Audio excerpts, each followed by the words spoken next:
ஹரி ஓம். அனைவருக்கும் நமஸ்காரம். இப்ப நம்ம சாந்தோக்கிய உபநிஷதம் பார்த்துக்கிட்டு இருக்கோம். இதனுடைய பகுதிகள் இருக்குல்ல, சாந்தோக்கிய உபநிஷத்தின் மற்றும் ஒரு முக்கியமான வித்தை தான் இந்த வைஸ்வானர வித்யா. அப்ப இங்க அந்த சாதாரண செல்வம் எங்களுக்கு வேண்டாம். நாங்க உங்களிடத்திலே கல்வி செல்வம் பெற வந்திருக்கிறோம் அப்படின்ட்டு இவங்க சொல்றாங்க. அத கேட்ட உடனே மன்னன் ரொம்ப மகிழ்ச்சி அடைஞ்சுட்டான். ஓ! நீங்க என்ன பார்க்க வந்தது இந்த பொருளுக்காக வரலையா?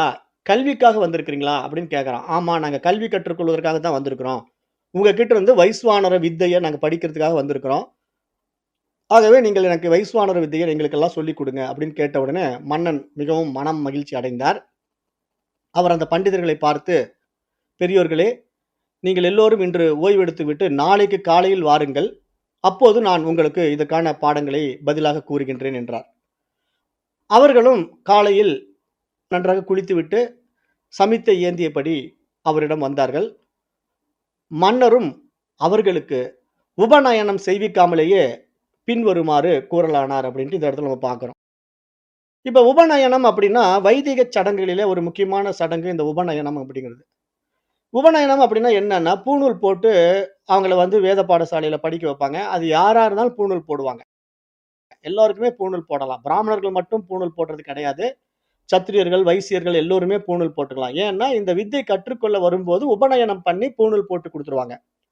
அப்படி பூணூல் போட்டு குடுத்த பிறகு, அத போட்ட பிறகு தான் அவங்க அந்த கிரியைகள், அந்த வைதிக கிரியைகள் செய்கின்ற தகுதியை பெறுகின்றார்கள் என்று பார்க்கிறோம். வைதிக கிரியைகள் அப்படின்னா, வேள்விகள் நடக்கும். யாக யக்ஞங்கள் நடக்கும். அந்த கர்ம நியதிகளுக்குள்ள கலந்துக்கிறதுக்காக அத பண்ண வேண்டி இருக்கு.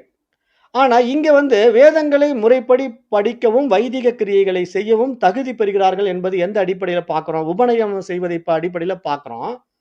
ஆனா, இங்க அஸ்வபதியை நாடி வந்த 6 பேருமே ஏற்கனவே வேதங்களை கற்றுணர்ந்த பண்டிதர்களாக இருந்ததினாலே, அஸ்வபதி மீண்டும் அவர்களுக்கு உபநயன சடங்கை செய்யவில்லை என்று இங்க நம்ம பார்க்கிறோம். அப்ப இங்க ஒருத்தர் கல்வி கற்க வருகின்றார்னா, முதல்ல உபநயன சடங்கை செஞ்சுட்டு தான் உங்களுக்கு பாடத்த சொல்லிக் குடுப்பாங்க. ஆனா, இங்க மன்னன் ஏன் செய்யல அப்படின்னா, வந்தவர்கள் எல்லோருமே பண்டிதர்கள். ஏற்கனவே அவர்கள் உபநயனத்த முடிச்சுட்டு, வேத பாடசாலையில பாடங்களை படித்துவிட்டு, கர்ம காண்டத்தை முடித்துவிட்டு வந்திருக்கிறார்கள். அவர்களுக்கு இனிமேல் தேவை ஞான காண்டம் என்பதாக நம்ம இங்க பார்க்கிறோம். அப்ப இந்த இடத்துல உபநிஷத்துல வருகின்ற இந்த பஞ்சாக்னி வித்தை, வைஸ்வானர வித்தை ஆகிய பகுதிகளில நாம் ஒன்றை நன்றாக புரிந்து கொள்ள வேண்டும். அது என்ன அப்படின்னா, பிராமணர்கள் மட்டுமே கற்க வேண்டும் என்றெல்லாம் எந்த விதிமுறைகளும் எப்போதுமே இருந்ததில்லை என்பதுதான் அது. அது ரொம்ப முக்கியமான விதி. அதாவது இங்க இந்த கல்வி வெறும் பிராமணர்கள் மட்டும் தான் கற்றுக்கொள்ள வேண்டும் அப்படிங்கிற ஒரு நியதி கிடையாது அப்படிங்கிறத இங்க நீங்க ஹைலைட் பண்ணணும், அண்டர்லைன் பண்ணணும். அதுதான் இங்க முக்கியமான பாயிண்ட். என்றெல்லாம் இந்த விதிமுறைகள் இப்படி மாற்றப்பட்டது அப்படின்னு பார்த்தா, இடையில் வந்த சில இடைத்தரகர்களால் இது மாற்றப்பட்டது. அது ஜாதி வெறியினால, சமுதாய சீர்கேட்டினால ஏற்பட்ட ஒரு மோசமான நிலைப்பாடு. அதனால தான் நம்முடைய சனாதன தர்மம் பின்தங்கி விட்டது அப்படிங்கிறத நம்ம பார்க்கிறோம். ஏன் நம்ம சனாதன தர்மம் பின்தங்கப்பட்டது அப்படின்னு நீங்க கவனிச்சீங்கன்னா, இந்த வைதீக நெறியை பிராமணர்கள் மட்டுமே படிக்க வேண்டும் அப்படிங்கிற ஒரு சிஸ்டம் கொண்டு அதுல அவங்கள மட்டுமே நான் சேர்த்துக்குவேன், மற்ற ஜாதிக்காரங்கள உள்ள விடமாட்டேன்னு சொல்ற சிஸ்டம் எப்ப வந்ததோ, அப்ப அந்த மாதிரி சொல்லிக் கொடுக்க வந்த பண்டிதர்கள், பாண்டித்யம் பெற்றவர்கள், அவர்களெல்லாம் அஞ்ஞானிகள் என்று நம்ம பார்க்கிறோம். ஏன்னா, உண்மையா வேதத்த ஒழுங்கா ஒருத்தன் படிச்சிருந்தான்னா, வேதத்த சரியா படிச்சிருந்தான்னா, அவனிடத்துல முதல்ல என்ன வரும்னா, பேதமை மறைஞ்சிடும். இருமைகள் மறைந்துவிடும். இங்க எல்லாம் ஒன்றே என்ற அந்த ஏகத்துவ நிலையில தான் அவன் அந்த சாஸ்திரத்தையே கத்துக் கொடுக்க முடியும்.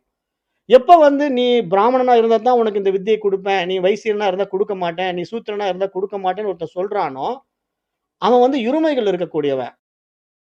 அவனால் இந்த வித்தையை கத்துக்கொள்ள முடியாது. அவன் இந்த வித்தையில் ஜெயிக்கவும் முடியாது அப்படின்னு இங்க சாஸ்திரம் சொல்லிக் குடுக்குது.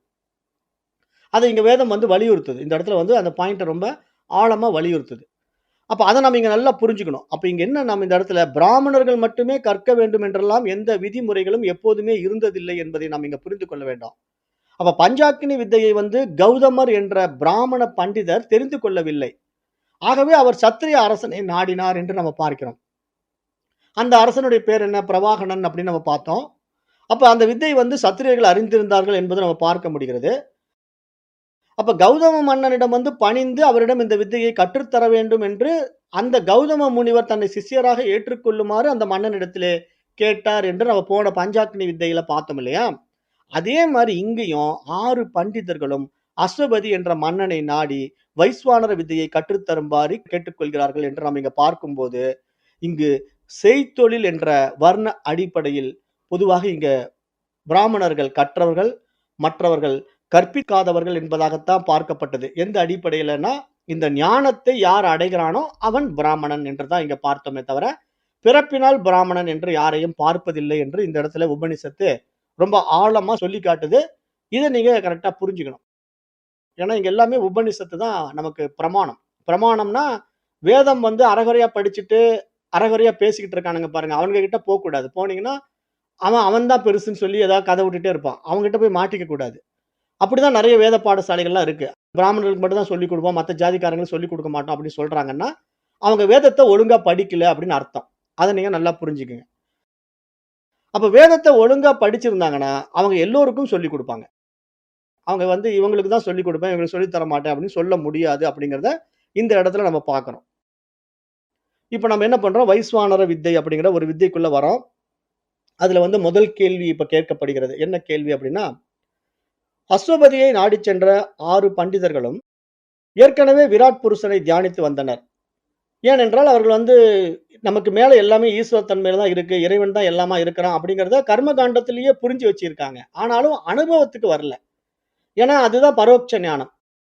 அதாவது கல்வி அறிவு. ஆனா அனுபவ அறிவுங்கிறது நமக்குள்ள அத அனுபவமாக உணர்வது. அப்படின்னு நான் ஏற்கனவே கடந்த பாடத்துல சொன்னேன் இல்லையா? அதுக்கு தான் சுரக்காய் உவமானம் சொன்னேன். அந்த மாதிரி புரிஞ்சுகிட்டு, இப்போ ஏற்கனவே தியானித்து வந்தனர். எனவே அஸ்வபதி முதலில் அவர்கள் எப்படி தியானம் செய்கிறார்கள் என்பதை கேட்டு தெரிந்து கொண்டார் என்று நம்ம இந்த இடத்துல பார்க்கிறோம். சரி, இப்ப நீங்கலாம் விராட் புருஷன ஏற்கனவே வழிபாடு செஞ்சுட்டு இருக்கேன்னு சொல்றீங்க இல்லையா? நீங்க எப்படி வழிபாடு பண்றீங்க? நீங்க எப்படி தியானிக்கிறீங்க? அத கொஞ்சம் சொல்லுங்க அப்படின்னு அவர் கேட்கிறாரு. அப்ப அவர்களில ஒருத்தர் சொல்றாரு. விராட் புருஷனின் தலை, மற்றொருவர் கண்கள், இன்னொருவர் கால்கள் என்று ஒவ்வொரு அங்கத்தை மட்டுமே தியானித்தனர். அப்படி என்று நம்ம இங்க பார்க்க முடிகிறது. அப்ப அவருடைய தவறை திருத்தி இறுதியில் சரியான தியான முறையை அவருக்கு அஸ்வபதி உபதேசித்தார் என்பது இந்த உபநிஷத்துல நம்ம பார்க்க முடியுது. அப்ப இங்க நம்ம என்ன புரிஞ்சுக்கணும்னா, இந்த 6 பேருமே வந்து விராட் புருஷனாகிய ஈஸ்வரனை தியானிச்சிருக்காங்க. ஆனா அந்த தியானிக்கும் முறை வந்து சரியா தெரியாம தப்பு தப்பா தியானிச்சிருக்காங்க. ஒருத்தர் வந்து தலையை மட்டும் தியானிச்சிருக்காரு, இன்னொருத்தர் கண்களை மட்டும் தியானிச்சிருக்காரு, இன்னொருத்தர் கால்களை மட்டும் தியானிச்சிருக்காரு. அப்ப இறைவனுடைய அங்கங்கள ஒவ்வொரு அங்கமா தனித்தனியா தியானம் பண்ணி இவங்க விராட் புருஷனை வணங்கி இருக்கிறாங்க இல்லையா? அது வந்து தவறான முறை என்பதை மன்னன் உணர்கிறான். ஏன்னா இவரிடத்துல கேட்கிறான். நீங்க எப்படி வழிபாடு பண்ணுனீங்க அப்படின்னு கேட்கும்போது, இந்த மாதிரி தவறை அவர்கள் சொல்றாங்க. அதுதான் முதலில் பிராசீன சாளரை கேட்டார். அப்ப பிராசீன சாளர் என்ன சொல்றார்ன்னா, அசுபதி மன்னன் முதலில் உபமன்யுவின் மகனான பிராசீன சாளரிடம், பிராசீன சாளரே, நீங்கள் எந்த கடவுளை தியானிக்கிறீர்கள் என்று கேட்டார். அதற்கு பிராசீன சாளர், போற்றுதலுக்குரிய மன்னா, சொர்க்கத்தை மட்டுமே நான் தியானித்து வருகிறேன் என்று பதிலளித்தார். நீங்கள் உண்மையில் பேரொளி படைத்த வைஸ்வானர பகவானையே தியானிக்கிறீர்கள். அதனால்தான் உங்கள் குலத்தில் சுதம், பிரசுதம், அசுதம் ஆகிய எல்லா சோம ஆகுதிகளும் செய்யப்படுகின்றன. உங்களுக்கு உண்ண உணவு கிடைக்கிறது. நீங்கள் இனியவற்றை காண்கின்றீர்கள். வைஸ்வானர பகவானை இவ்வாறு யார் தியானிக்கிறார்களோ அவர்களுக்கு உண்ண உணவு கிடைக்கிறது. அவர்கள் இனியவற்றை காண்கிறார்கள். அவர்களுடைய குலத்திலே தெய்வீக பேரொளி திகழ்கிறது. ஆனால் நீங்கள் வைஸ்வானர பகவானின் தலையை மட்டுமே தியானிக்கிறீர்கள். ஒருவேளை என்னிடம் நீங்கள் வராதிருந்தால் உங்கள் தலை வீழ்ந்திருக்கும் அப்படின்னு இங்க அஸ்வபதி பதில் அளிக்கிறார். அப்ப நம்ம ஏற்கனவே இந்த பாடத்திட்டத்துல பார்த்த மாதிரி தான். உன்னுடைய தலை வீழ்ந்திருக்கும் அப்படின்னா என்ன அர்த்தம்? அந்த தலையை வெட்டி விடுவது அப்படி அர்த்தம் எடுத்துக்க கூடாது. உன்னுடைய அறிவு வந்து அரைகுறை அறிவு அப்படிங்கிற அர்த்தத்துல இங்க சொல்லப்படுது. அதாவது ஒரு விஷயத்த வந்து அவங்க செய்றாங்க. செஞ்சாலும் அது ஈஸ்வர நீதிக்குள்ள தான் இருக்குது. ஏன்னா இங்க எல்லாமே ஈஸ்வரன் தான். ஈஸ்வரனுக்கு வேற எதுவுமே கிடையாது. இப்ப நீங்க போயி விநாயகர் கோயில்ல விநாயகர் பெருமான வழிபட்டாலும் ஈஸ்வரன் தான். நீங்க திருப்பதி போய் பெருமாள வழிபட்டாலும் ஈஸ்வரன் தான். ஆனா இந்த வழிபாடுகள் வந்து உங்களுக்கு உருவத்தில் மாறுபடலாம். துமிச்சங்கை வச்சுக்கிட்டு இருக்கிற ஒரு விநாயகரு, சங்கு சக்கரதாரியா நிக்கிறவரு பெருமாளு அப்படின்னு நம்ம வேணா பேர மாத்தி வழிபாடு பண்ணலாம். ஆனாலும் இது எல்லாமே ஈஸ்வர நீதிக்குள்ள இருந்தாலும், இது ஒரு அஞ்ஞானம், ஒரு குறைபாடுள்ள வழிபாடு, குறைபாடுள்ள அறிவு என்று இங்க சாஸ்திரம் இந்த இடத்துல விளக்கம் குடுக்க வருது. அப்ப அத வந்து வெளிய இருக்கிற யக்ஞத்தோட ஒப்பிட்டு பேசும்போது, சுதம், பிரசுதம், அசுதம் அப்படிங்கிற வரையில சோமரசம் அல்லது சோம ஆகுதிகளின் வெவ்வேறு பெயர்களாக நம்ம இதை பார்க்கிறோம். சோமலதா என்பது ஒரு வகை கொடி. இதனை உரிய மந்திரங்களுடன் பிழிந்து அந்த சாறு அல்லது ரசம் யாகங்களில் பயன்படுத்தப்பட்டது அப்படின்னு நம்ம பார்க்கிறோம். இங்க சோமலதா அப்படிங்கிற ஒரு கொடிங்கிறது என்ன அப்படின்னா, வேற ஒண்ணும் இல்ல. திராட்சை கொடி தான். அதாவது பேர வந்து அப்படியே சான்ஸ்கிரிட்ல அப்படி வச்சிருப்பாங்க. திராட்சை கொடியில இருந்து தான் நம்ம திராட்சை ரசத்த எடுக்கிறோம் இல்லையா? திராட்சை ரசம் என்ன? ஒரு விதமான இது குடுக்கும். மகிழ்ச்சிய குடுக்கும், ஒரு போதைய குடுக்கும். இதெல்லாம் ரொம்ப நாள் அந்த திராட்சை ரசத்த எடுத்து நீங்க பூமிக்கு அடியில வச்சிருந்தீங்கன்னா, அது ஒரு விதமான புளிப்பு தன்மைய உண்டாக்கும். அந்த புளிப்பு தன்மையின் மூலமா நமக்கு ஒரு விதமான போதை வஸ்துவா மாறும். அப்ப நம்ம அத குடிச்சோம்னா, அப்படியே ஒரு மயக்கத்துல இருக்கலாம் இல்லையா? இது மாரிலாம் சோமரசங்கள், சோமபானங்கள், தேவர்கள் சோமபானம் அருந்தினார்கள். சோமபானத்தை குடித்தார்கள் அப்படிலாம் நம்ம புராண கதைகள்ல படிக்கிறோம் இல்லையா? இதெல்லாம் வேற ஒண்ணும் இல்ல. இந்த திராட்சை ரசத்த தான் இப்படி சொல்லிக்கிட்டு இருக்காங்க. இதெல்லாம் வந்து பூடகமா பேசக்கூடிய விஷயம். அப்ப சோமரசம் வந்து 3 முக்கிய யாகங்களில் பயன்படுத்தப்பட்டது. அவை ஜோதிஷ்டோமம், அஹ்யூனம் மற்றும் சத்ரம் ஆகிய 3 யாகங்களிலே பயன்படுத்தப்பட்டது. ஜோதிஷ்டோமம் வந்து ஒரு நாளில் செய்யப்படுகின்ற யாகம். இதில் பயன்படுத்துகின்ற சோமரசமே சுதம். அஹீனம் என்ற 2 முதல் 12 நாட்கள் செய்யப்படுகின்ற யாகம். இதில் செய்யப்படுகின்ற சோமரசமே பிரசுதம். அகர்கணம் முதலிய சத்திர யாகங்களில் பல நாட்களில் செய்யப்படுகின்ற இவற்றில் பயன்படுத்தும் சோமரசமே அசுதம் என்ற பிராசீன இத்தகைய பெரிய யாகங்களை எல்லாம் செய்யும் அளவிற்கு செல்வந்தராகவும் தர்மவானாகவும் இருந்தார் என்று இந்த உபனிஷத் கதையில நம்ம பார்க்க முடிகிறது. அப்ப பிராசீன சொர்க்கத்தை தியானித்து வந்தார். அவர் செய்து வந்த தியானமே சிறந்தது. ஏனெனில் உணவு பிரியமானவை மற்றும் தெய்வீக பேரொளி ஆகியவை அந்த தியானத்தின் பலனாக அவர் பெற்றார் என்பதை அஸ்வபதியே கூறுகிறார். ஆனால் இது வைஸ்வானர பகவானை பற்றிய முழுமையான தியானம் அல்ல. ஒரு பகுதியை மட்டுமே பற்றி கொண்டு அதுவே முழுமை என்று சாதிப்பது கொள்கை வரிக்கே வழிவகுக்குமே தவிர உண்மையான அந்த இறைத்தன்மையை நம்மால் உணர முடியாமல் போய்விடும் என்பதை இங்கு உபனிஷத் நமக்கு சுட்டி காட்டுவதாக இந்த இடத்துல நம்ம பார்க்கிறோம். அப்ப இதை பற்றி இந்த உபனிஷத்தை வந்து விளக்க உரை எழுதின பகவான் ஆதிசங்கரர் என்ன சொல்றாருன்னா, இந்த இடத்துல வந்து இந்த இடத்த படிச்சு பார்த்த உடனே பகவான் ஆதிசங்கரர் ஒரு அருமையான விளக்க உரை கொடுக்கிறார். என்ன கொடுக்கிறார்னா, இப்ப நெறைய பிராமணர்கள் வந்து இப்படிதான் இருக்கிறாங்க. பிராமணர்கள்லாம் என்ன பண்றாங்கன்னா, இந்த வித்தைய வந்து அரைகுறையா படிச்சுட்டு, ஒரு சில விஷயங்கள பிடிச்சுக்கிட்டு பிடிவாதமா இதுதான் சரி அப்படின்னு அடம் பண்ணிட்டு இருக்கிறாங்க இல்லையா? அதனால தானே நமக்குள்ள நெறைய முரண்பாடுகளான விஷயங்கள பார்க்கிறோம். இப்போ நம்ப வைதிக நெறியில பாருங்களேன், அதாவது ஒரு பிராமணன் அப்படின்னு பிறந்திருப்பான். அவனுடைய பிறப்பு பார்த்தீங்கன்னா, ஐயர்ன்னு சொல்லலாம், ஐயங்கார்ன்னு சொல்லலாம் இல்லையா? 2 வகையில இருக்கு. இப்ப ஐயங்கார் அப்படின்னா, அதுல 2 கேட்டகரி இருக்கு. வடகலை, தென்கலை அப்படின்னு 2 கேட்டகரி வச்சுக்கிறாங்க. அப்ப அந்த வடகலை, தென்கலையில வந்து நாமமே வேறுபட்டு காணப்படுது. 2 விதமான நாமம். ஒருத்தர் வி மாரி போடுறது, ஒருத்தர் யு மாரி போடுற மாரி நாமத்த வச்சுக்கிருப்பாங்க. அப்ப இதனால என்ன ஆயிடுதுன்னா, பெருமாள் கோயில்ல இவங்களுக்குள்ள சண்டை. இப்ப அதெல்லாம் நம்ம நியூஸ்ல பார்த்துட்டு இருக்கோம். அது ஒரு பக்கம் இருக்கட்டும். எதுக்கு இது சொல்றேன்னா, இவர்களை பற்றி பகவான் ஸ்ரீ சங்கரர் என்ன சொல்றார்ன்னா, குருடர்கள் கண்ட யானை கதைக்கு ஒப்பீடு செய்கிறார் என்று இங்க பார்க்கிறோம். அதாவது குருடர்கள் கண்ட யானை அப்படின்னா, அந்த கதை நமக்கு எப்படி புரியணும் அப்படின்னா, 5 குருடர்கள் போறாங்க. ஒரு யானைய பார்க்குறாங்க. ஒரு குருடன் என்ன பண்றான், யானையினுடைய தும்பிக்கைய தடவி பார்க்குறான். தடவி பார்த்த உடனே சொல்றான், "யானை வந்து தூண் மாரி இருக்குங்க" அப்படிங்கிறான். இன்னொருத்தன் போய் யானையினுடைய பின்னாடி வால் பகுதிய தடவி பார்க்குறான். அதுல கொஞ்சம் முடியெல்லாம் இருக்குது. கொஞ்சம் மாரி கூமாச்சியா சின்னதா கீழ முடி இருக்குதா, அத பார்த்துட்டு, "போடா மடையா, யானை எங்கடா தூண் மாரி இருக்கு? யானை எலி மாரி இருக்குங்கிறான் அவன்." அப்புறம் இன்னொருத்தன் என்ன பண்றான், யானையினுடைய காத தடவி பார்க்குறான். 2 பேருமே முட்டாளுங்கடா நீங்க. யானை வந்து மொரம் மாரி இருக்குங்கிறான். அப்ப இங்க என்ன பியூட்டின்னா, 5 பேரும் 5 விதமான இடத்த தடவி பார்த்துட்டு, 5 விதமா பேசிக்கிட்டு இருக்கான். ஆனா உண்மையிலேயே எங்க 5 பேருக்கு யானை எப்படி இருக்குன்னு தெரியாது. காரணம் என்ன? 5 பேரும் குருடனுங்க. இதானே கதை. இந்த கதை நீங்கலாம் படிச்சிருப்பீங்க. அப்போ இந்த 5 பேருமே குருடனுங்க. ஆனா 5 பேருமே யானைய கண்ணு திறந்து பார்க்கவே இல்ல. யானை எப்படி இருக்குன்னு இவங்க பார்த்ததே கிடையாது. ஆனா அவன் எங்க தடவுறானோ, அத வச்சுக்கிட்டு யானை இப்படின்னு ஒரு முடிவுக்கு வரான் பார்த்தீங்களா? இவர்கள முட்டாள்கள் சொல்றதா? இல்ல புத்திசாலின்னு சொல்றதா? இவர்களை முட்டாள்ன்னு தானே சொல்லணும். இதே மாரி முட்டாள்கள் தான் நெறைய பேர் இருக்காங்க. அவங்க என்ன பண்ணுவாங்கன்னா, இதுதான் சரின்ட்டு ரகளை பண்ணிட்டு இருப்பாங்க. ஆன்மீகத்துல ரகளை பண்ணிட்டு இருப்பாங்க இல்லையா? அந்த மாரி முட்டாள்களோட இது விஷயத்த வந்து குருடர்கள் கண்ட யானை அப்படின்ட்டு பகவான் ஆதிசங்கரர் வந்து இதை ஒப்பீடு செய்து, இந்த மனப்பான்மை சரியல்ல என்பதை சுட்டிக்காட்டும் விதமாகத்தான் உன்னுடைய தலை வீழ்ந்திருக்கும் என்று அங்க அஸ்வபதி சொல்கிறார் என்று அதுக்கு விளக்க உரை எழுதுறார். அவருடைய பாஷ்யத்துல.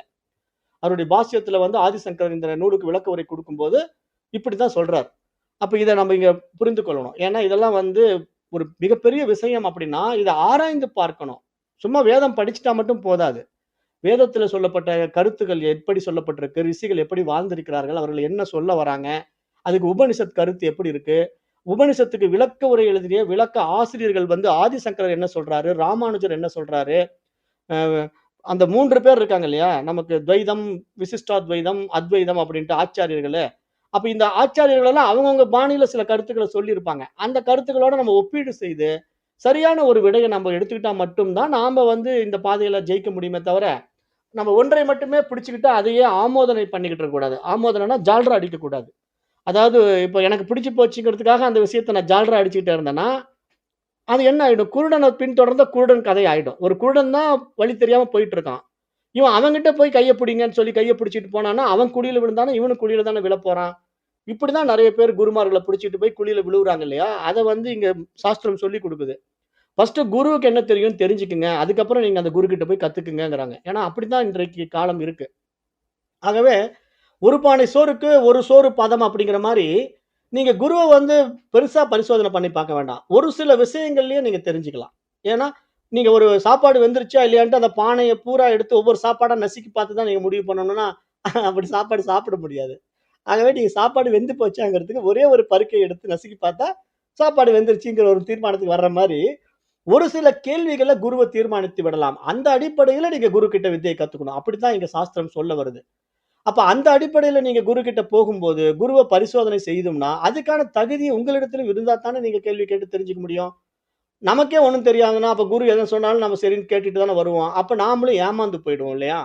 அப்படி நம்ம ஏமாந்து போக்கூடாது. ஏன்னா, நாமளும் உண்மையிலேயே என்ன தெரிஞ்சுக்க விரும்புறோம். அதனுடைய விஷயத்த ரிஷிகள் என்ன சொல்றாங்க? அதை பற்றி இவர் என்ன சொல்ல வரார்? இவருடைய கருத்து என்ன? அப்படிங்கிறத நம்ம ஒப்பீடு செய்து பார்த்து தான் நம்ம ஒரு தீர்மானத்துக்கு வரணுமே தவிர, நாமளா ஒரு தவறான முடிவு எடுத்துக்கிட்டு இதான் சரின்னு போனோம்னா, நம்ம போய் சிக்கிக்குவோம் அப்படிங்கிறத இங்க நீங்க நல்லா புரிஞ்சுக்கணுங்கிறதுக்காக இங்க சொல்ல வரேன். அப்ப இந்த பாயிண்ட் இங்க புரிஞ்சுதா? இத தான் சொல்றாரு.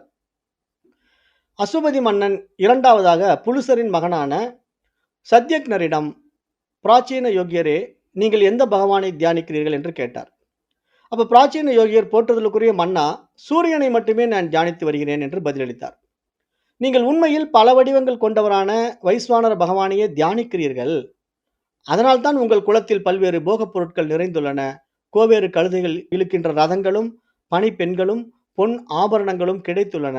உங்களுக்கு உண்ண உணவு கிடைக்கிறது. நீங்கள் இனியவற்றைக் காண்கின்றீர்கள். வைஸ்வானர பகவானை இவ்வாறு யார் தியானிக்கிறார்களோ, அவர்களுக்கு உண்ண உணவு, உறைவிடம், அந்த பொன் பொருள், கழுதைகள், குதிரைகள் என்று எல்லாமே கிடைக்கும். அவர்களுடைய குலத்திலே தெய்வீகப் பேரொளி திகழ்கிறது. ஆனால் நீங்கள் வைஸ்வானர பகவானின் கண்ணை மட்டுமே தியானிக்கிறீர்கள். ஒருவேளை என்னிடம் நீங்கள் வராதிருந்தால், நீங்கள் குருடராய் இருந்திருப்பீர்கள்" என்று கூறினார் அஸ்வபதி. அப்படின்னு இந்த இடத்துல நம்ம பார்க்கிறோம். அப்ப இங்க என்ன புரிஞ்சுக்கணும்? இப்ப வைஸ்வானர பகவான் இடத்திலே என்ன இருக்கிறது? வைஸ்வானர பகவான்னா நல்லா இங்க புரிஞ்சுக்கணும். ஈஸ்வரா அப்படின்னு பேரு. ஈஸ்வரன்னா இந்த யுனிவர்சல். நமக்கு புரியிற மாரி ஆங்கிலத்துல சொல்றேன். The whole universal is called ஈஸ்வரா. இந்த ஒட்டுமொத்த பிரபஞ்சமே வந்து ஈஸ்வர தன்மைக்குள்ள இருக்கு. இப்ப நீங்க சூரிய வழிபாடு மட்டும் பண்ணிட்டு இருக்கீங்கன்னு வச்சுக்கங்களேன். இப்ப சூரிய வழிபாடு மட்டும் நீங்க பண்ணிட்டு இருக்கீங்கன்னா, நீங்க அந்த ஈஸ்வரனுடைய எந்த இடத்த தியானிக்கிறீங்க? வெறும் ஈஸ்வரனுடைய வலது கண்ண தியானிக்கிறீங்க. அல்லது நீங்க சந்திர பகவான மட்டுமே வழிபாடு பண்ணிட்டு இருக்கீங்கன்னு வச்சுக்கங்களேன். அப்ப ஈஸ்வரனுடைய இடது கண்ண நீங்க தியானிக்கிறீங்க. இப்ப புரியுதா? அப்ப ஈஸ்வரனிடத்துல எல்லா வைபவமும் இருக்கு. ஈஸ்வரனிடத்துல தான் சூரிய சந்திரர்களே கண்களாக இருக்கிறது. ஈஸ்வரனிடத்துல எல்லா ஆற்றலும் இருக்குது. ஆனா அப்படிப்பட்ட நீங்க பர்ட்டிகுலரா ஒண்ண சூஸ் பண்ணிட்டீங்க அப்படின்னா, இந்த இடத்துல இவரு என்ன சொல்றாரு? ஒண்ண சூஸ் பண்ணி இவரு வந்து வெறும் சூரியனை மட்டுமே வணங்கிட்டு இருந்ததா பார்க்க முடியுது. அப்ப இந்த சூரியனை மட்டுமே வணங்கிட்டு இருந்த அவருக்கு பேர் என்ன? அவர் எந்த குலத்துல வந்தாரு தெரியுமா? சௌரம் என்று பெயர். சௌரம்னா என்ன? சூரிய வழிபாடு செய்கின்ற ஒரு குலம் இருக்கு. அதுக்கு பேர் சௌரம். இப்ப நம்முடைய சனாதன தர்மத்துல வந்து 6 சமயங்கள் இருக்கு இல்லையா? சன்மார்க்கம் இருக்கு இல்லையா? என்னென்ன இருக்கு? சைவம், வைணவம், சாக்தம், கௌமாரம், கானாபத்தியம், சௌரம். இந்த மாரி இருக்கு. 6 சமயங்கள். இந்த 6 சமயங்கள்ல நீங்க ஏதேனும் ஒரு சமயத்துல சிக்கிக்கிட்டு இருந்தா கூட, நீங்க எப்படி இருப்பீங்க தெரியுமா? நீங்க ஈஸ்வரனுடைய ஒரு உறுப்ப மட்டும் தியானிக்கிறீங்கன்னு அர்த்தம். அது எப்படி அது எப்படி நம்ம புரிஞ்சுக்கலாம்? புரியிற மாரி சொல்லலாம் அப்படின்னா, இப்போ உங்க உடம்புல வந்து 2 காலு, 2 கையு, தலை, உங்களுக்கு இடுப்பு, முதுகு எல்லாமே இருக்கு. ஆனா நீங்க என்ன நெனைக்கிறீங்க? எனக்கு தலை மட்டும் நல்லா இருந்தா போதுங்கன்னு நெனைக்கிறீங்க. தலைய மட்டும் நான் தினசரி ஒப்பனை பண்ணிக்கிறேங்க. நல்லா அலங்காரம் பண்ணிக்கிறேன். அப்படின்ட்டு நீங்க என்ன பண்றீங்க? கண்ணாடி முன்னாடி போய் நின்னு தலைய நல்லா வாரி, வாரி அதுக்கு மேக்கப் போட்டு, பவுடர் போட்டு, பொட்டு வச்சு, அழகா வச்சுக்கிறீங்க தலைய. ஆனா மற்ற உறுப்புகள நீங்க கண்டுக்கவே இல்ல. அப்ப திடீர்னு என்ன ஆயிடுது? வயித்துல கேன்சர் வந்துடுது. வயித்துல கேன்சர் வந்ததுன்னா தலையில இருக்கிற முடி பூரா உதிரி போகுதே! அப்ப தலையில இருக்கிற முடி பூரா உதிர்ன கேன்சர் பேஷண்ட்ட பாருங்க. பரிதாபமா இருக்கும். முகமெல்லாம் அழகு போயி பார்க்கவே பாவமா இருக்கும். ஏன்? அவங்க தலைய மட்டும் தானே பராமரிச்சாங்க. வயித்த கண்டுக்காம விட்டாங்க இல்லையா? வயித்த கண்டுக்காம விட்டதுனால வயிறுல கேன்சர் வந்தது. வயித்துக்குள்ள வந்த அந்த கட்டி, கேன்சர் கட்டி என்ன பண்ணிடுச்சு? அது அந்த புற்று ஆனது ரத்தத்துல கலந்து, அந்த உடல் முழுவதும் பரவி, அந்த உடல் நோய் என்ன பண்ணிடுது? அவருடைய அழகையே கெடுத்துருச்சு இல்லையா? அப்ப நீங்க என்ன புரிஞ்சுக்கணும்? உங்க உடம்புல எனக்கு இந்த ஒரு உறுப்பு தான் முக்கியம் அப்படின்னு நீங்க நெனச்சீங்கன்னா, உங்கள நம்ம என்ன சொல்றது? அஞ்ஞானின்னு சொல்றதா? அறிவாளின்னு சொல்றதா? அஞ்ஞானி தானே! அதுதான் எங்க சாஸ்திரம் சொல்லுது. எங்க சாஸ்திரம் என்ன சொல்லுதுன்னா, ஈஸ்வரன நீ வந்து தனிப்பட்ட ஒரு உருவத்துல வழிபாடு பண்ணக்கூடாது. ஒரு உருவம் தான் இறைவன் நெனச்சீன்னா, நீ அதுல சிக்கிக்கிட்டேன்னு அர்த்தம். அப்ப அதுல போய் மாட்டிக்கிட்டு இருக்க. அப்ப அது முக்கியத்துவம் குடுத்து, அதுக்கு நீ இம்பார்ட்டன்ஸ் குடுத்துட்டு போகும்போது, மற்ற உறுப்புகள நீ சீண்டவே இல்ல, கண்டுக்கவே இல்ல. அப்ப ஈஸ்வரன ஒரு பர்ட்டிகுலர் பார்ட்ல வச்சு நீ வழிபாடு பண்ணுவது ஒரு அஞ்ஞானம், அறியாமை என்பது இங்க இந்த மன்னன் வந்து அந்த இன்னொரு இவர் வந்திருக்கார்ல, புலுசரின் மகனான சத்தியக்னரிடம் வந்து திட்டுறாரு. "நீ மட்டும் ஒரு வேளை என்னிடம் வராம இருந்தால், நீ குருடனாய் போயிருப்பாய்" அப்படின்னு சொல்றாருன்னா, அதுக்கு என்ன அர்த்தம்? வெறும் கண்ண மட்டும் தியானம் பண்ணி உனக்கு என்ன பிரயோஜனம்? கண் இருந்தும் நீ குருடன்பா அப்படின்னு சொல்லிட்டாரு. அடுத்தது இதிலேயே கன்டின்யூ ஆகுது. அடுத்தது என்ன அப்படின்னா, அஸ்வபதி மன்னன் 3வதாக பாலவியின் மகனான இந்திரத்யும்னனிடம், "வயாக்கிரபத்தியரே, நீங்கள் எந்த பகவானை தியானிக்கிறீர்கள்?" என்று கேட்டார். அதுக்கு வயாக்கிரபத்தியர், "போற்றுதலுக்குரிய மன்னா, வாயுவை மட்டுமே நான் தியானித்து வருகிறேன்" என்று பதிலளித்தார். "பல வழிகள் கொண்டவரான வைஸ்வானர பகவானை நீங்கள் உண்மையில் தியானிக்கிறீர்கள். அதனால்தான் உங்களுக்கு பல திசைகளிலிருந்து பரிசுகள் வருகின்றன. பல்வேறு ரதங்களில் வரிசைகள் உங்களை பின்தொடர்கின்றன. உங்களுக்கு உண்ண உணவு கிடைக்கிறது. நீங்கள் இனியவற்றை காண்கின்றீர்கள். வைஸ்வானர பகவானை இவ்வாறு யார் தியானிக்கிறார்களோ, அவர்களுக்கு உண்ண உணவு கிடைக்கிறது. அவர்கள் இனியவற்றை காண்கிறார்கள். அவர்களுடைய குலத்திலே தெய்வீக பேரொளி திகழ்கிறது. ஆனால் நீங்கள் வைஸ்வானர பகவானின் பிராணனை மட்டுமே தியானிக்கிறீர்கள். ஒருவேளை நீங்கள் என்னிடம் வராதிருந்தால், உங்கள் பிராணன் பிரிந்து போயிருக்கும்" என்று கூறினான் அஸ்வபதி. அப்ப இந்த இடத்துல புரிஞ்சுக்குங்க. இப்ப நெறைய பேர் என்ன பண்ணுவாங்க தெரியுமா? பிராணன் தான் பிரதான தேவதை அப்படின்னு நெனச்சுக்கிட்டு, மூச்சு பயிற்சி செஞ்சுட்டு இருப்பாங்க. அந்த மூச்சு பயிற்சியில என்ன சொல்லுவாங்கன்னா, பிராணன் தான் எனக்கு முக்கிய தேவதை. ஆகவே நான் இத வந்து உபாசனை பண்றேன் அப்படின்ட்டு பிராணாயாமம், பிராண பயிற்சிகள். அப்புறம் அந்த வாசி யோகம். இதெல்லாம் வந்து வாசி யோகம் படிக்க போற இடத்துலலாம் என்ன சொல்லிக் குடுப்பாங்கன்னா, இங்க பிராணன் தான் பிரதான தேவதை. ஆகவே நீ பிராணன வந்து இப்படி வாசி பயிற்சி பண்ணி, அந்த வாசிய திருப்பி போட்டீன்னா, அதுக்கு பேரு தான் சிவா. அப்ப அந்த சிவத்தையே நீ புடிச்சுக்கோ. நீ வந்து எல்லாத்தையும் அடைஞ்சிருவ அப்படின்னு தப்பா சொல்லிக் குடுத்துருவாங்க. அப்ப இவங்கலாம் என்னன்னா, அரைகுறை சாஸ்திர அறிவு உள்ளவர்கள். அதாவது சாஸ்திரத்த முழுசா படிக்கல.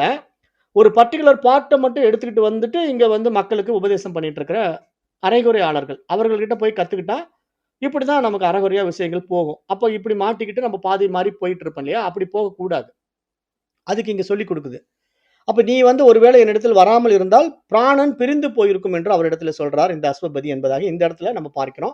இப்ப 3 பேருடைய நிலைகள பார்த்துட்டோம். ஒருத்தர் வந்து கண்ணு குருடா போயிருக்குன்னு சொல்ட்டாரு. இப்போ இவருக்கு வந்து பிராணன் பிரிந்து போயிருக்கும்னு சொல்ட்டாரு. முதல்ல இருந்தவருக்கு என்ன சொல்ட்டாரு?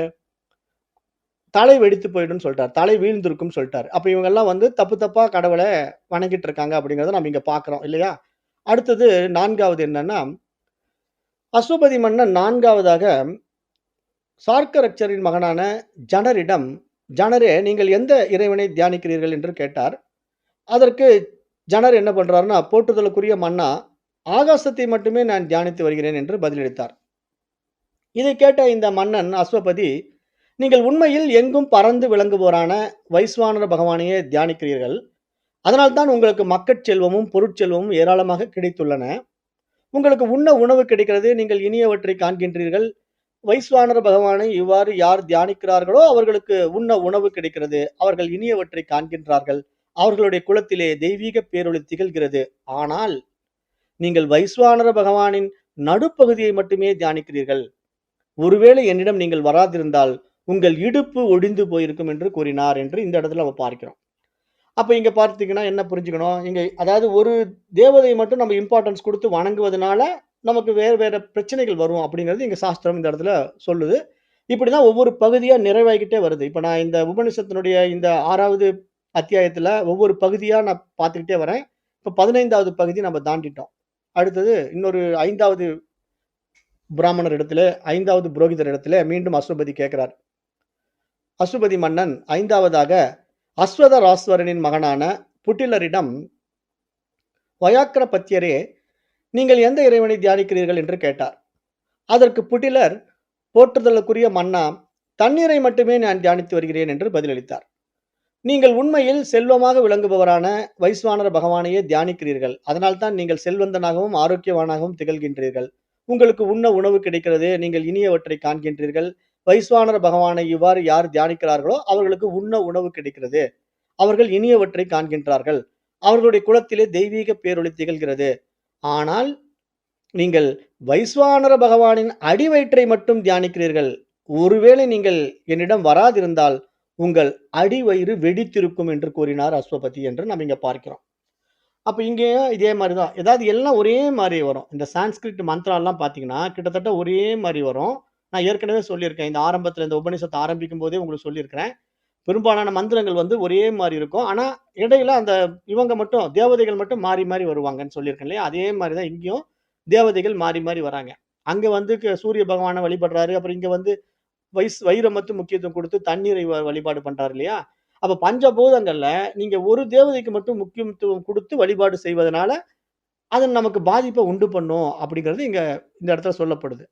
அப்புறம் 6வது கேள்வி என்ன அப்படின்னு பார்க்கும்போது, 6வதாக அருணனின் மகனான உத்தாலகரிடம் கௌதமரே, நீங்கள் எந்த இறைவனை தியானிக்கிறீர்கள் என்று கேட்டார். அதற்கு கௌதமர், போற்றுதலுக்குரிய மன்னா, பூமியை மட்டுமே நான் தியானித்து வருகிறேன் என்று பதிலளித்தார். நீங்கள் உண்மையில் அனைத்திற்கும் ஆதாரமாக திகழ்கின்ற வைஸ்வானர பகவானையே தியானிக்கிறீர்கள். அதனால்தான் நீங்கள் மக்கட் செல்வமும் கால்நடை செல்வமும் உடையவராக வாழ்க்கையில் நிலை பெற்றவராக திகழ்கின்றீர்கள். உங்களுக்கு உண்ண உணவு கிடைக்கிறது. நீங்கள் இனியவற்றை காண்கின்றீர்கள்.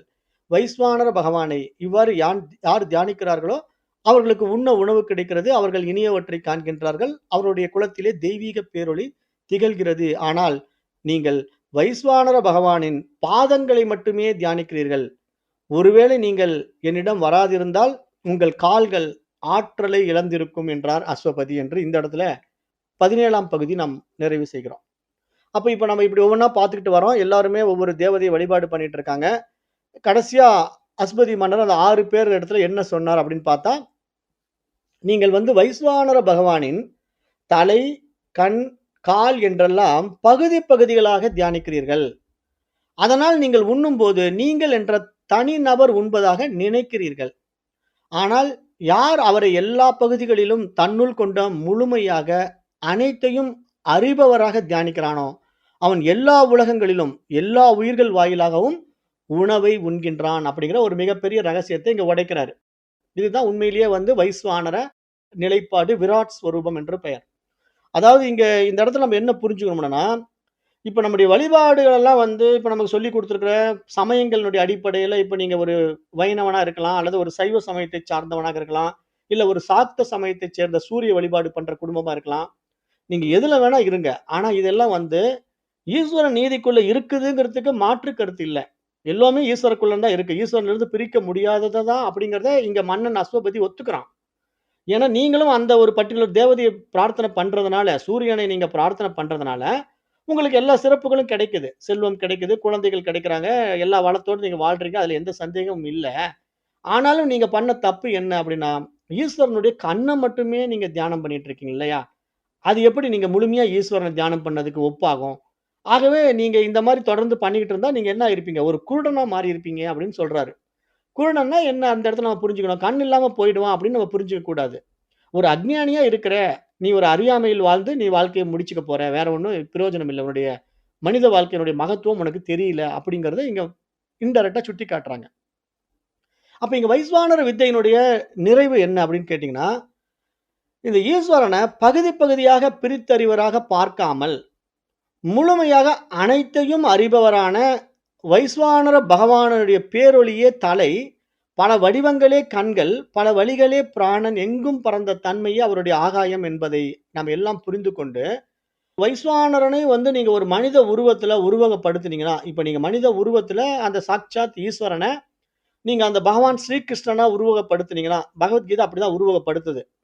பகவத்கீதை வந்து எப்படி வைஸ்வானரன உருவகப்படுத்துது அப்படின்னா, விராட் ஸ்வரூபத்துல ஈஸ்வரனா காட்டுது. அப்படி ஈஸ்வரனா காட்டும்போது, ஈஸ்வரனுடைய பாதம், அப்புறம் ஈஸ்வரனுடைய வயிறு, அப்புறம் ஈஸ்வரனுடைய நெஞ்சு பகுதி, அவருடைய தோள்கள், அப்புறம் வாய் அப்படின்னு எல்லா பகுதியிலும் நம்ம பார்க்கும்போது, நெறைய தேவதைகள் அதுக்குள்ள இருக்கிற மாரியும், அந்த ஈஸ்வரனுடைய வலது கண் சூரியனாகவும், இடது கண் சந்திரனாகவும் எல்லாமே அவரிடத்திலே அடங்கி இருப்பதாகவும் நம்ம பார்க்கிறோம் இல்லையா?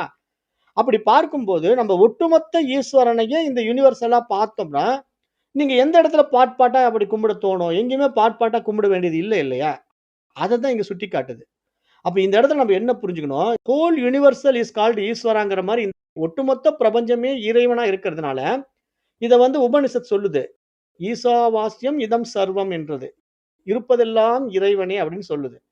அப்ப இங்க எல்லாவற்றிலும் இறைவனை காணுகின்ற அந்த உயர் பரிமாண நிலைக்கு நீங்க வந்துட்டீங்கன்னா, உங்களுக்கு 7ஆம் அறிவு திறந்துடுச்சுன்னு அர்த்தம். இப்ப 6ஆம் அறிவுங்கிறது என்ன தெரியுமா? நல்லது, கெட்டதை பகுத்தறிகின்ற பகுத்தறிவு. ஆனால் 7ஆம் அறிவு என்பது என்ன தெரியுமா? ஈஸ்வர நியதி. ஈஸ்வர நியதிங்கிறது என்னன்னா, எல்லாமே எனக்குள்ள இருக்கு. நான் இருப்பதினால் இந்த உலகம் இருக்கிறது. என்னுடைய வைபவம் இந்த உலகம் என்று புரியும்போது, இங்க எதுவுமே என்னிடத்திலிருந்து பிரிக்க முடியாதது அப்படின்னு உங்களுக்கு புரியும். ஏன்னா நான் ஏற்கனவே சொன்னேன், ஒரு வட்டத்துக்குள்ள நீங்களும் இருக்கீங்க, நானும் இருக்கிறேன். ஆனா நம்ம யாருமே வட்டத்த விட்டு வெளிய போல. ஆனா அந்த வட்டத்துக்குள்ளேயே இருக்கிற நாம் அந்த வட்டத்துக்கு வேறாகவும் இல்ல. ஆனா அந்த வட்டத்துக்குள்ள இருக்கிற நீங்களும், நானும் வட்டத்துக்குள்ளே இருந்தாலும், நாம் எல்லோரும் அந்த வட்டம் தான், அந்த வட்டத்துக்குள் தான் இருக்கிறோம் என்பது யாருக்கு புரியுதோ அவன் ஈஸ்வரன். இப்ப புரியும்னு நெனைக்கிறேன் உங்களுக்கு. இந்த பாயிண்ட் புரியும்னு நெனைக்கிறேன். அத எப்படி உங்களுக்கு புரிய வைக்கலாம் அப்படின்னா, இப்ப ஒரு வட்டத்துக்குள்ள நெறைய விஷயங்கள் இருக்கு. ஆனா அதுல எந்த விஷயம் நான் வட்டத்துக்குள்ள இருக்குன்னு அறியுதோ, அதுவே வட்டத்துக்கு அதிபதி. அதுவே அந்த வட்டம் தான் நானு, அந்த வட்டத்துக்குள்ள தான் எல்லாமே இருக்கு. இது எல்லாமே எனக்குள்ள தான் இருக்குங்கிறத புரிஞ்சுக்கும் இல்லையா?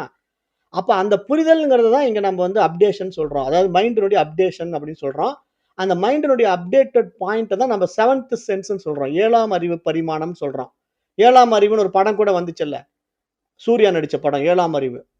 அந்த மாரி எல்லா சக்திகளும் அவனுகிட்ட இருக்கிற மாரி அந்த படத்த காட்டுவான். அவன் நம்முடைய பாரத தேசத்திலிருந்து தான் அங்க வெளிய போனான். சைனாவுல போய் கத்துக் குடுத்தான்ட்டு கொஞ்சம் கதையும் கூட எக்ஸ்ட்ராவா சேர்த்துக்கிட்டாங்க இல்லையா? அதாவது படத்துக்கு தகுந்த மாரி சினிமா ஓட்டுறதுக்காக அவங்க என்ன பண்ணிட்டாங்கன்னா, போதி தர்மனுடைய வாழ்க்கைய கொண்டு அங்க நுழைச்சுக்கிட்டாங்க. போதி தர்மனுடைய வாழ்க்கைய கொண்டு நுழைச்சுக்கிட்டதுனால படம் நல்லா ஓடிடுச்சு. நல்லா அந்த பணத்த போட்ட புரொடியூசர் பணத்த எடுத்துட்டான். ஆனா ஆனா உண்மை என்ன அப்டின்னா, 7ஆம் அறிவு அப்படிங்கிறது போதி தர்மனுடைய வாழ்க்கை கிடையாது. அது ஈஸ்வரன் தான். 7ஆம் அறிவுங்கிறது எல்லாமே ஈஸ்வரன் அப்படிங்கிறது சொல்ல வர்ற விஷயம். அப்ப அத இவங்க படமா, சினிமா படமா எடுத்துட்டு நம்ம அப்படியே சினிமாவா பார்த்து போக்கூடாது. நம்ம என்ன புரிஞ்சுக்கணும்னா, இப்ப நம்ம 6ஆம் அறிவு பரிமாணத்துக்குள்ள மனிதனா இருக்கிறோம் இல்லையா? இப்ப நம்ம தேவனா மாறணும். இத மணிவாசக பெருமான் சொல்றாரு. புல்லாய், புழுவாய், மிருகமாய், பறவையாய், பாம்பாய், மனிதராய், தேவராய்ன்னு சொல்லிட்டாருல்ல. அப்ப மனிதனா இருக்கிற நீங்க தேவனாய் மாறணும்னா, நீங்க ஈஸ்வரனா மாறணும். அப்ப தேவரான் அப்படின்னா என்ன? உங்ககிட்ட தான் பஞ்சபூதங்களும் இருக்கு. உங்ககிட்ட தான் சத்துவ குணம், ரஜோ குணம், தமோ குணமும் உங்ககிட்ட தான் இருக்கு. உங்ககிட்ட தான் 3 அவஸ்தைகள் இருக்கு. அவஸ்தாத்ரயமா நீங்க விழிப்பு நிலை அனுபவம், கனவு நிலை அனுபவம், ஆழ் உறக்க நிலை அனுபவம் உங்ககிட்ட தான் இருக்கு. அப்ப உண்மையிலேயே நீங்க யார் தெரியுமா? சாக்ஷாத் ஈஸ்வரன் தான் நீங்க. ஆனா நீங்க நான் ஈஸ்வரன் தெரியாததுனால நீங்க அல்ப வாழ்க்கைய வாழ்றீங்க. அநியாயமான வாழ்க்கை வாழ்றீங்க. பரிதாபமா வாழ்ந்துட்டு இருக்கீங்க. ஆனா எப்ப நான் ஈஸ்வரன் நீங்க உங்கள உணர்ந்துட்ட பிறகு, உங்களுக்குள்ளேயே எல்லா வைபவமும் இருக்கும்போது, உங்களுக்கு பொருளாதாரம் ஒரு பெருசான்னு நான் கேட்கிறேன். நான் என்ன சொல்ல வரேன்னு பாயிண்ட்ட புரிஞ்சுக்கணும். ஈஸ்வரன்ங்கிற வைபவத்துக்குள்ள வந்துட்டீங்கன்னா, எல்லாமே உங்களுக்குள்ள முழு யானையே உங்களுக்கு கிடைச்சிடுச்சு. ஆனா முழு யானைய நீங்க அனுபவிக்காம, நீங்க யானையினுடைய காத புடிச்சுக்கிட்டு மொரம் மாரி இருக்குன்னு சொல்லிட்டு இருக்கீங்க. யானையினுடைய வால புடிச்சுக்கிட்டு எலி மாரி இருக்குன்னு சொல்லிட்டு இருக்கீங்க. யானையினுடைய தும்பிக்கைய புடிச்சுக்கிட்டு தூண் மாரி இருக்குன்னு சொல்லிட்டு இருக்கீங்க. இது யாருடைய தப்பு? நம்முடைய தப்பு. நமக்கு புரியல. ஈஸ்வரனுடைய நியதி புரியல. ஆனா ஒட்டுமொத்த யானையே நான் தான் அப்படின்னு நீங்க தெரிஞ்சுக்கிட்டீங்கன்னா, உங்களுடைய வைபவம் எப்படி இருக்கும்? ஆனந்தமா இருக்குமா? இருக்காதா? அந்த நிலையில உங்களுக்கு ஏதாவது தனிப்பட்ட முறையில இது வேணும், அது வேணும்னு ஏதாவது எடுக்க வேண்டியிருக்கா? அதுக்கு தான் நேத்து நான் சொன்னேன். ஒரு கடல் நெறைய தண்ணி இருக்கு. அந்த கடல் நெறைய தண்ணிய நீங்க மொண்டுகிட்டு போங்கன்னு சொன்ன உடனே, ஒருத்தன் ஒரு சொம்புல மொண்டுகிட்டு போவான். ஒருத்தன் குடத்துல மொண்டுகிட்டு போவான். ஒருத்தன் டேங்கர் லாரிய கொண்டு ஏத்திட்டு இருப்பான். ஆனா ஞானி என்ன சொல்றான்? இந்த கடலே என்னதுன்னு சொல்லிட்டான். முடிஞ்சுதா? அது ஏதாவது மொண்டுகிட்டு போணுமா? அதுக்கு ஏதாவது கண்டெய்னர் வேணுமா? ஒண்ணுமே வேண்டாம். ஏன்னா எனக்குள்ளேயே கடல் இருக்கு. கடலே நான் அப்படின்னு சொல்லிட்டான். அப்ப இதுதானே சிறப்பு. இதைத்தான் நீங்க அடையணும். இதத்தான் வைஸ்வானர வித்தை நமக்கு சொல்லிக் குடுக்குது. அப்ப நீங்க இன்றைக்கு இருந்து என்ன ஆயிட்டீங்கன்னா, விராட் புருஷனா ஆயிட்டீங்க. இப்ப இந்த பாடத்திட்டத்துல வந்த நீங்க ஒவ்வொருத்தருமே இன்றையிலிருந்து நீங்க விராட், வைஸ்வானரன். நானே எல்லாமா இருக்கிறேன். எனக்குள்ளேயே எல்லாமே இருக்கு. என்னுடைய வைபவம் இந்த பிரபஞ்சம் அப்படின்னு நீங்க உணர ஆரம்பிச்சுட்டீங்கன்னா, அவ்வளவுதான். உங்களுக்கு என்ன வேணுமோ எல்லாம் இந்த உடம்புக்குள்ள உங்களுக்கு கிடைச்சிடும். உங்களுக்கு என்ன தேவையோ அத அனுபவமாக்குறீங்க. இங்க வாழுகின்ற எல்லாமே என்னுடைய வாழ்க்கை. அங்க கார்ல போறவனும் நான் தான். அந்த அரண்மனையில வாழ்றவனும் நான் தான். இந்த குடிசையில வாழ்றவன் நான் தான். ஆனா ஏன் வேறுபாடு? மனம் சார்ந்த வாழ்க்கை. அப்ப இது எனக்கு புரிஞ்சு போச்சுன்னா, இப்ப இந்த உடம்புக்கு நான் என்ன செய்யணும்? நீங்களே பிளஸ் பண்ணுங்க. நேத்து சொல்லிக் குடுத்தேனா இல்லையா? இப்ப இந்த பர்ட்டிகுலர் உடம்புக்கு உங்களுக்கு என்ன தேவை? நீங்க ஈஸ்வர நிலையிலிருந்து பிளஸ் பண்ணுங்க. இவன் பாவம் அஞ்ஞானத்துல, அறியாமையில இப்படி திரு திருன்னு முழிச்சுக்கிட்டு இருக்கான். விவரம் தெரியாம போயிட்டு இருக்கான். வாழ்க்கை வாழத் தெரியாம வாழ்றான். இவனுடைய வாழ்க்கை மாறட்டும். இவன் எதிர்பார்ப்பது நடக்கட்டும். இவனுக்கு நல்ல புத்தி பிறக்கட்டும் அப்படின்னு உங்கள நீங்களே பிளஸ் பண்ணீங்கன்னா, அந்த ஈஸ்வர நேதிக்குள்ள உங்களுக்கு அந்த அனுகிரகம் உண்டாகி, உங்களுடைய இந்த பர்ட்டிகுலர் உடலும், மனசும் முன்னேற்றம் அடையும். அதுதான் வைஸ்வானர வித்யா என்று நம்ம பார்க்கிறோம். இப்ப இன்றைக்கு நேரம் பத்தல. அதனால இன்னும் கொஞ்சம் இத பத்தி விரிவா பேசணும். அடுத்த வகுப்புல பேசலாம். அப்ப நேரம் கருதி நான் இன்ற வகுப்பை நிறைவு செய்கின்றேன். நன்றி. ஓம் தத் சத்.